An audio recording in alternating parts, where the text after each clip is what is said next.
حضور صلی اللہ علیہ وسلم آرام فرما ہے.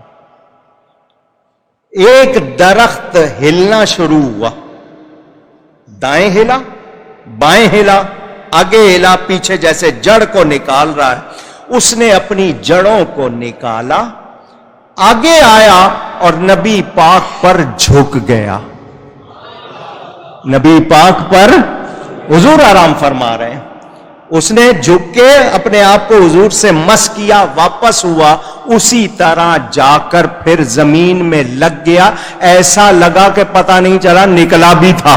میرے آقا کریم بیدار ہوئے. صحابہ نے عرض کی حضور اس درخت نے ایسا کیا. فرمایا اس نے اللہ سے اجازت مانگی تھی. نبی کو بے خبر نہ سمجھنا. فرمایا اس نے اللہ سے اجازت مانگی تھی، یہ چاہتا تھا کہ مجھے سلام کرے، مجھے بوسہ دے. اللہ نے اجازت دی، اس لیے یہ نکل کے ایسا کیا اس نے.